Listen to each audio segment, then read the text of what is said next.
जितनी भी माताएं एकादशी का व्रत करती, बहुत ध्यान से सुनना आज की कथा को। शायद जिंदगी में मिली ना मिली, पर ये कथा का रिश्ता तो बहुत ध्यान से सुनना। ध्यान से सुनिए। निर्जल एकादशी है। स्कंद पुराण यहां तक कहती है कि इस कथा के चरित्र को जो श्रवण कर लेता है उसको 26 एकादशी करना भी नहीं पड़ती। इस एकादशी की केवल ये कथा सुनकर ही वो तर जाता है। बहुत ध्यान से सुनना इसको, कथा तो बड़े भाव से सुन लो इसको, है? बड़े प्रेम से।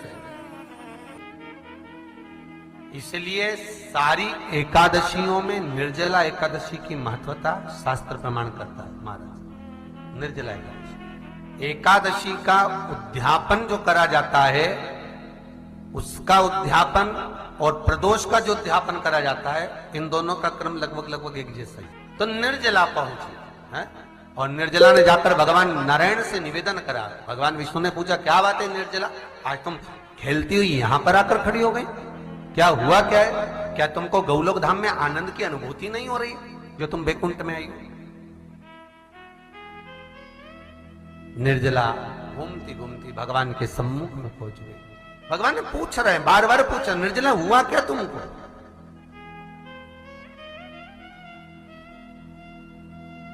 ए निर्जला, एकादशी, हुआ क्या है तुमको? क्या कारण है तुम्हारे यहां आने का, बैकुंठ पहुंचने का?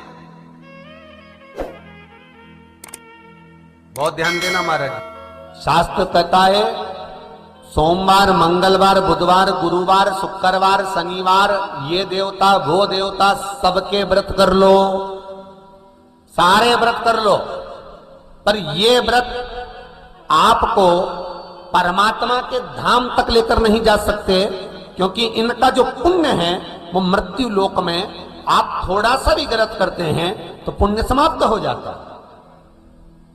पर हिंदू धर्म के 3 व्रत ऐसे बता दिए जिन व्रतों का पुण्य समाप्त नहीं हुआ।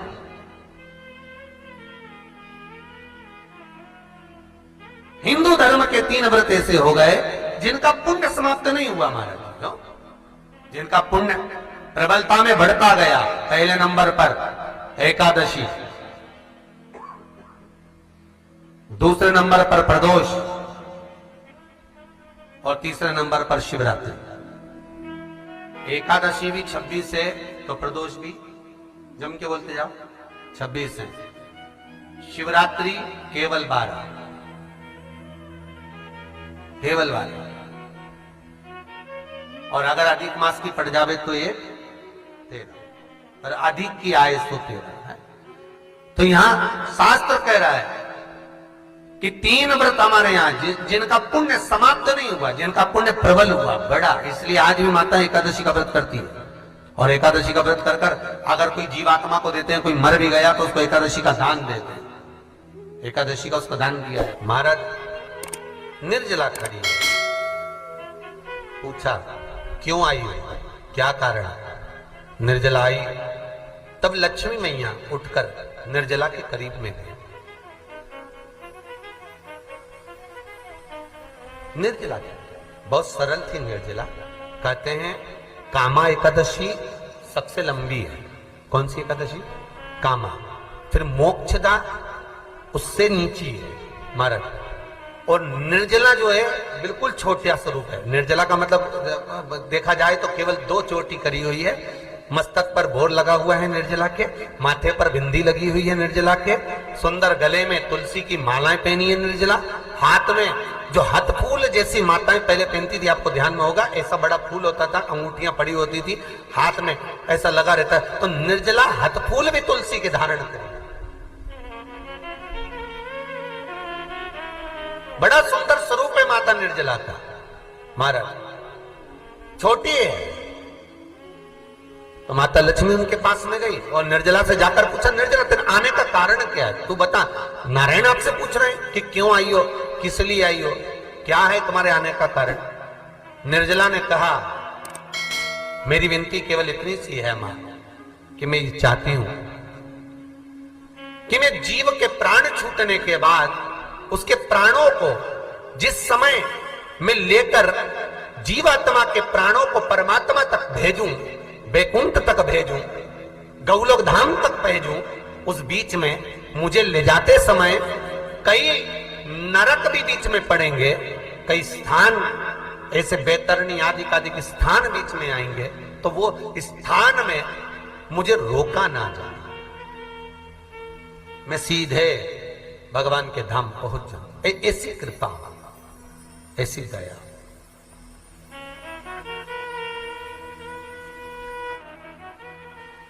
स्कंद पुराण यहां तक कहती है कि इस कथा के चरित्र को जो श्रवण कर लेता है उसको 26 एकादशी करना भी नहीं पड़ती। इस एकादशी की केवल ये कथा सुनकर ही वो तर जाता है। बहुत ध्यान से सुनना इसको, कथा को। सबसे पहला नियम एकादशी व्रत का, सबसे पहला नियम है कि आप जिस दिन व्रत करो उसके एक दिन पहले भक्ति का संचार इस हृदय में कर लो। भक्ति का संचार इस हृदय में कर लीजिए। जिस दिन आप व्रत करो, जैसे एकादशी का व्रत कर रहे हो तो दशमी के दिन शाम का समय जब आवे, रात्रि जब होने लगे, शाम का समय आवे और रात्रि का आप जब भोजन ग्रहण करो तो उस भोजन में कोई ऐसा पदार्थ ग्रहण मत करिए जिस पदार्थ के कारण आपकी एकादशी बिगड़ जाए।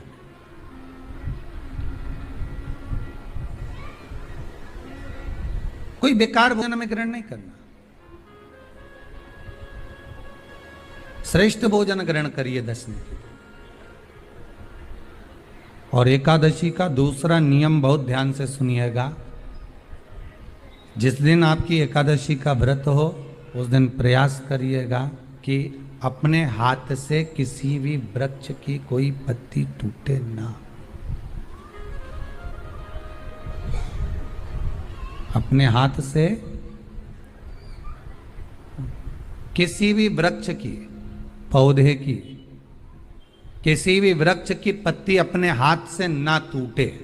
बहुत ध्यान दीजिएगा महाराज। एकादशी का ये दूसरा नियम है कि अपने हाथ से किसी पौधे की, किसी वृक्ष की, किसी डाली की कोई पत्ती टूटे ना, कोई पत्ती ना टूटे, इसका प्रयास करिए।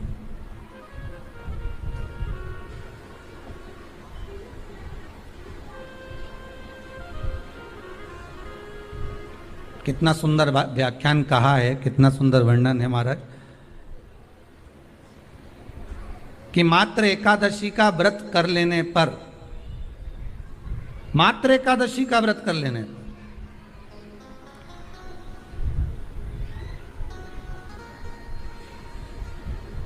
जो पूर्व में किया गया हमारा पाप कर्म है, हमने किसी जीव की हत्या करी है, हमने किसी को कष्ट प्रदान करा है, हमने किसी को अपशब्द कहा है, हमने किसी को ताने दिए, हमने किसी को आड़ा टेढ़ा कहा है, हमने किसी को गालियां दे दी है, मात्र एकादशी का व्रत ही कर लेने पर ये सारे जो दोष हैं वो समाप्त हो जाते हैं।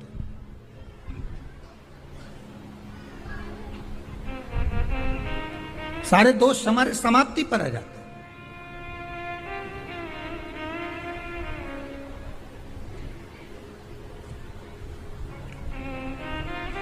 अब एक विचार करिएगा थोड़ा सा अपने मन में, अपने चित्त में, अपनी वृत्ति में एक बात उतारिएगा। एक अपने मन में एक बात को उतार कर रखिएगा कि आप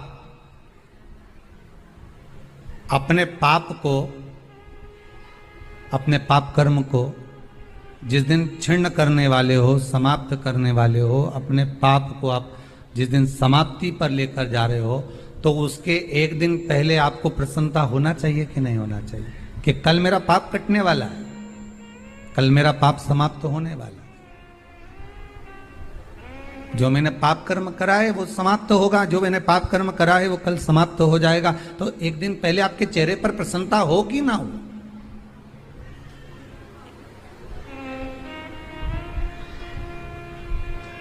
और चेहरे पर वो प्रसन्नता आपके आना चाहिए कि कल मेरा एकादशी का व्रत है, आज दशमी है, कल एकादशी का व्रत है, तो कल मेरी जब एकादशी का व्रत रहेगा तो मेरा ना जाने कितना कितना पाप, कितना असत्य, कितना झूठ, कितना प्रपंच वो समाप्त हो जाएगा। इसमें मुझे प्रसन्नता हो, इसमें मुझे आनंदता हो।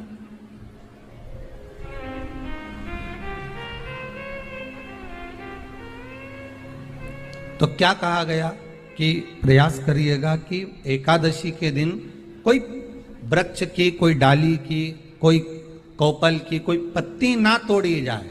क्यों? तो कहा अगर उस पत्ती को हम तोड़ देते हैं, वृक्ष की पत्ती को या क्यारे में लगी हुई कोई डाली की पत्ती को हम तोड़ देते हैं, तो एकादशी का पुण्य फल प्राप्त नहीं होता। एकादशी का कोई फल हमारे खाते में नहीं जाता, पुण्य फल प्राप्त। अब फिर भले तुम चाहे तुमने मोरधन खाया हो, चाहे तुमने फिर चिप्स खाई हो, चाहे तुमने फिर व्रत का कितना ही सामान खा गए हो और तुमने सोचा कि आज मेरी एकादशी है, तो फिर उसका कोई फल प्राप्त नहीं है, उसका कोई सुख प्राप्त नहीं है आपको, फिर उसका कोई आनंद प्राप्त नहीं है आपको, तो उसमें कोई आनंद की अनुभूति आपको नहीं मिल रही। को याद रखिए, गौदान और एकादशी, श्रीमद वल्लभाचार्य जी ने मायावत का खंडन करा था जगन्नाथपुरी में, और श्रीमद वल्लभाचार्य जी ने कहा था एकादशी मरने के बाद मत दो, एकादशी जीते जी दो। कहा था कि नहीं कहा था? जीते जी दान करिए। इसलिए जगदीश में, जगन्नाथपुरी में एकादशी उल्टी लटकी हुई है। करें आपने दर्शन?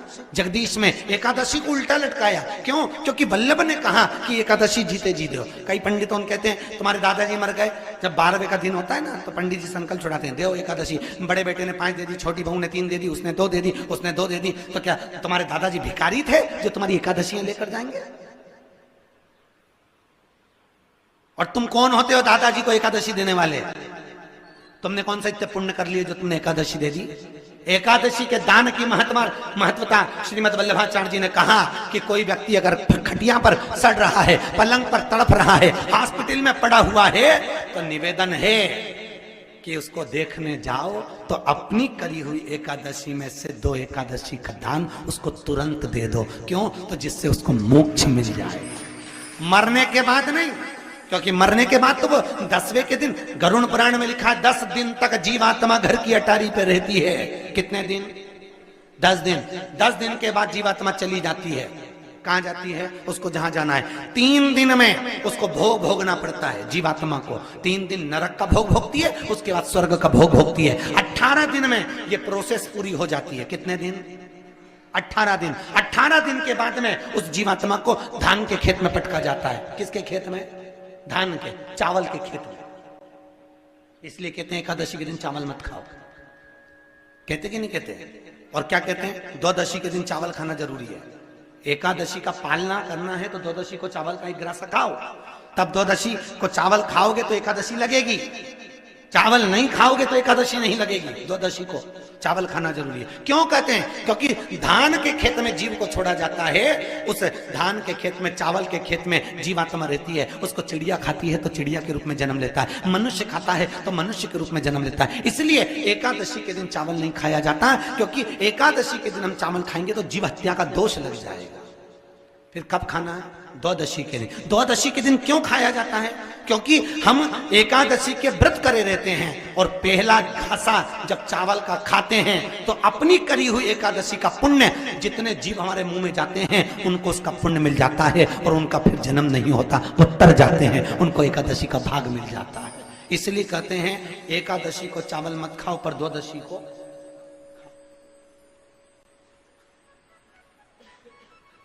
खाइए। 10 दिन तक जीवात्मा है, और आपने एकादशी कब दान दी? बोलो जम के। 12वें के दिन, 13वें के दिन आपने एकादशी का दान दिया, वो मिली उनको? अरे बोलो अच्छे से। कई तो अभी तक कर रही होगी, हमारे दादाजी के निमित्त की कर रहे हैं, कर ले। फिर वही वाली बात आ गई, गुलाब के फूल में पानी जारी है। एकादशी के दिन शंकर भगवान को चावल का दाना चढ़ाना चाहिए कि नहीं चाहिए?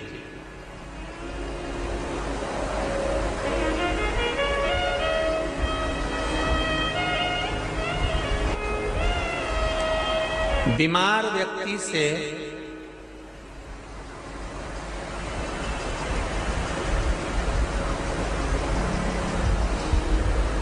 कोई बीमार व्यक्ति है, बहुत रोगीला, उसको बहुत रोग है, शुगर है, बीपी है, थायराइड है, सब कुछ है उसको।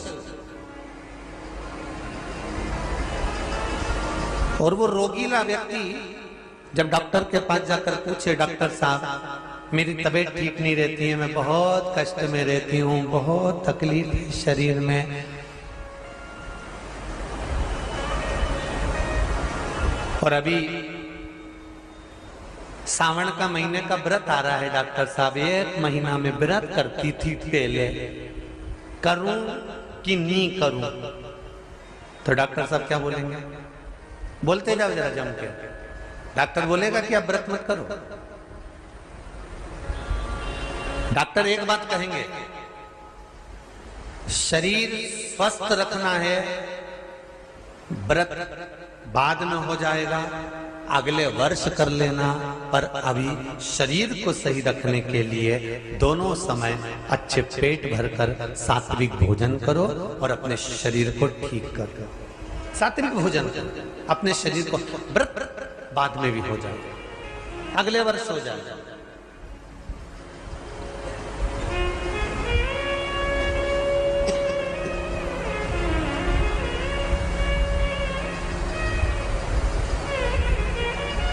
अभी तुम थोड़ा सवेरे 2 बिस्कुट ले लिया करो, सुबह नाश्ता ले लिया करो, भोजन ले लिया करो, फिर दोपहर में कुछ हल्का फुल्का लेकर थोड़ी थोड़ी देर में खाते रहना चाहिए हो।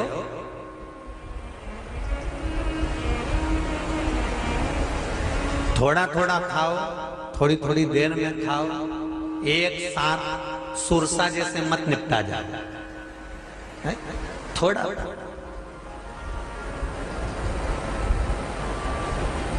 ज्यादा खाओगे और ज्यादा कमाओगे तो दूसरों को कष्ट नहीं होगा, कष्ट खुद को होगा। ज्यादा खाओगे आपाच्य हो जाएगा, रात की नींद उड़ जाएगी, शरीर में अच्छा नहीं लगेगा। ज्यादा कमाओगे, रात की नींद उड़ जाएगी, दुनिया की दृष्टि तुम पर पड़ जाएगी और तुम्हारी रातों की नींद। कमाओ भी उतना जितना खर्च कर सको और खाओ भी उतना जितना पचा सको। अति सर्वस्व वर्जक। डॉक्टर कहेंगे ये तुम्हारा व्रत जो है ना अगले साल कर लेना, इस साल मत करिए, इस साल तो आराम से भोजन वोजन करो तुम लोग, बढ़िया प्रेम से खाओ पिए। तो उसी तरह किसी ने पूछा कि चावल का दाना एकादशी पर भगवान शंकर को चढ़ा सकते हैं, चावल का दाना शंकर जी को चढ़ाते क्यों है, पहले तो वो समझ लो। बेलपत्री का तो महत्व आपको बार बार बताया कि बेलपत्री शिव जी को क्यों चढ़ाई जाती है, कहीं रोग के लिए, कहीं बीमारी के लिए, कहीं किस कार्य के लिए, कहीं कोई कार्य के लिए, कहीं कोई कार्य के लिए। चावल का दाना अगर हम शंकर भगवान को चढ़ा रहे हैं तो क्यों चढ़ा रहे हैं, उसका कारण क्या है? चावल का दाना शिव को चढ़ाने का केवल एक कारण रहता है कि चावल को अक्षत कहते हैं।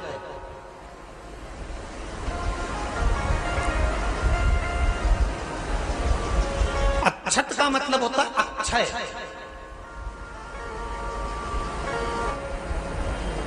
उसका मतलब क्या होता है? अक्षय, जिसका कभी